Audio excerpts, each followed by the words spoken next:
Des clés pour vivre avec Nathalie Cardon. Bonjour à tous et bienvenue dans ce quatrième entretien. Chers auditeurs, vous restez avec nous. On découvre encore la beauté de l'artiste, la simplicité de l'artiste, l'émerveillement et une certaine innocence. Et c'est une joie, oui, de vous découvrir et de vous accueillir. Bonjour Michelangelo Lecomte. Bonjour, ciao à tutti, ciao. Alors c'est l'Italie, merci pour l'Italie, c'est un plaisir. Merci Ciao. aussi pour votre présence, une parole qui est en vérité simple, directe, quelqu'un qui est au fond qui est cohérent dans ses actes et je pense dans ses paroles, dans sa vie et dans ses choix. Ensuite, je vous propose d'écouter Rendez-vous au pont. C'est merci. votre dernier album qui est paru au mois d'avril 2025. Qui s'appelle Art Decade. Voilà, donc Rendez-vous au pont et rendez-vous juste après avec vous. À tout de suite. On vient d'entendre Rendez-vous au pont, donc l'extrait donc de votre dernier album et de cette chanson qui évoque peut-être un passage, un lieu de traversée, comme si la création devenait un pont entre le visible et l'invisible, entre soi et l'autre. Que signifie pour vous ce pont, Michelangelo Lecomte? Donc j'ai écouté l'extrait, j'ai découvert aussi un peu votre album et j'aime bien ce morceau. Alors, la chanson, elle est de Pierre Martin et Rose Ganguzza. Pierre Martin est décédé pendant que je le fréquentais, que j'enregistrais avec lui. Et c'est très particulier comme histoire parce que c'est une histoire de deux amoureux qui se donnent rendez-vous au pont parce que les parents sont contre.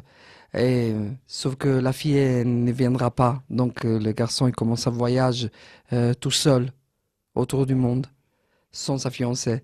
Et c'est très beau. C'est des très belles paroles.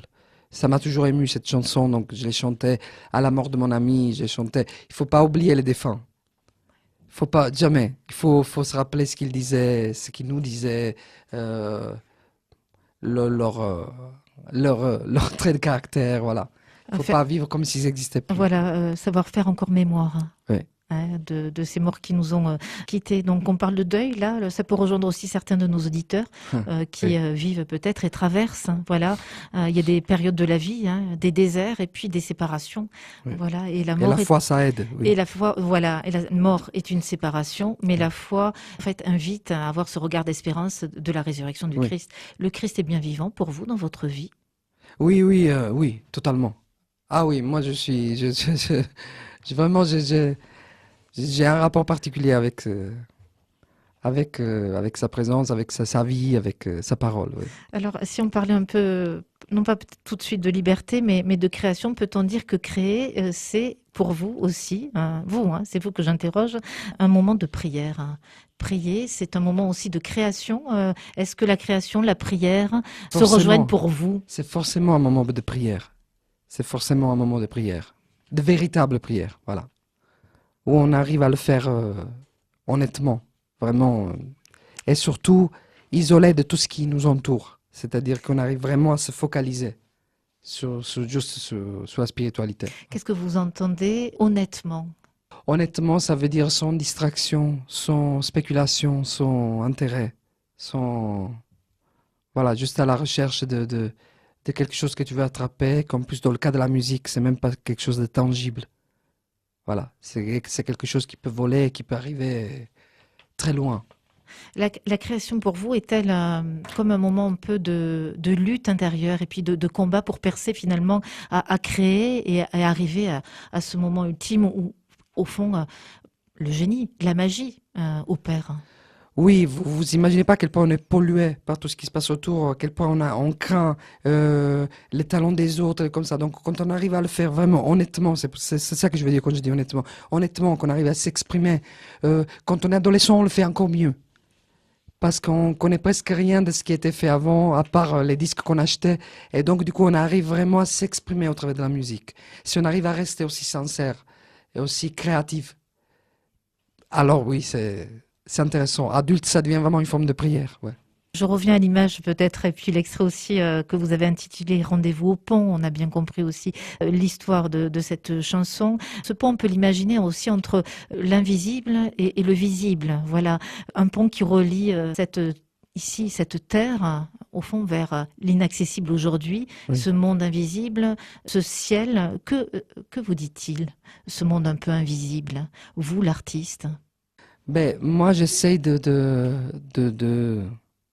le suivre, de l'interpréter, très innocemment de le découvrir. Et surtout de ne pas me faire des idées ou de le repousser, comme ils font certains gens en fait. Voilà. Honnêtement, j'ai jamais été témoin de quelque chose d'incroyable, mais la sensibilité de notre sein en dit long sur nous et sur ce qui nous entoure. Je sais déjà qu'au moment de ma mort, tout ce qui était matériel ne comptera plus. C'est l'immatériel qui comptera. Alors là, c'est fini la rigolade. Là, il y a plus d'excuses. Là, tu comprends que l'immatériel. Moi, je me rappelle quand mon grand-père, il était en train de mourir. Il citait sa mère, il citait des gens de son passé. Pour les autres, c'était un délire. Pour moi, c'était de la lucidité. Parce qu'avoir toute sa vie devant ses yeux et savoir reconnaître les gens et les rappeler à soi, en même temps que la réalité, c'est de la lucidité pour moi. C'est le monde immatériel qui devient toujours plus important.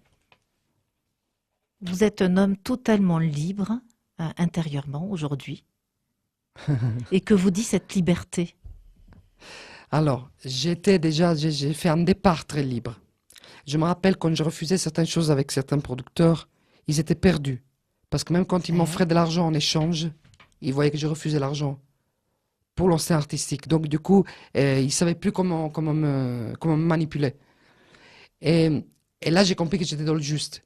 Après, en devenant adulte, on sait qu'on doit mettre du pain sur la planche. Donc du coup, on commence à faire des compromis.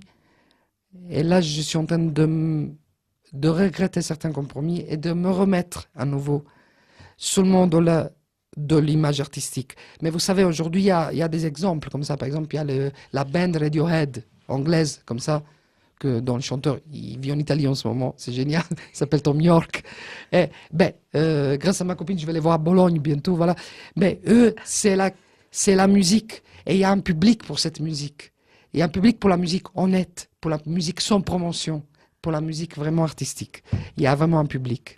Alors, vous confirmez, vous êtes accompagné à vos côtés. Hein, oui, oui. Oui, j'inviterai donc à la fin de cette série, et ce sera la surprise. Vous êtes d'accord, oui, Michael Lecontou, on invitera donc, et je ce n'ai sera aucun la surprise. contrôle sur elle. Voilà, voilà, aucun contrôle, mais la surprise aussi pour terminer ce beau bouquet aussi d'entretien un peu artistique. Mais on rencontre l'artiste, on rencontre l'homme qui aujourd'hui ne veut plus de compromis. Donc, c'est intéressant. Voilà.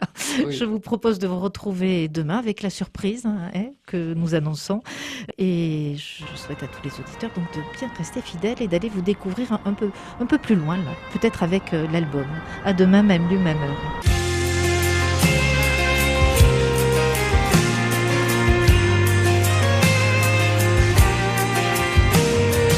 Depuis l'eau est passée sur le pont où je t'attends plus.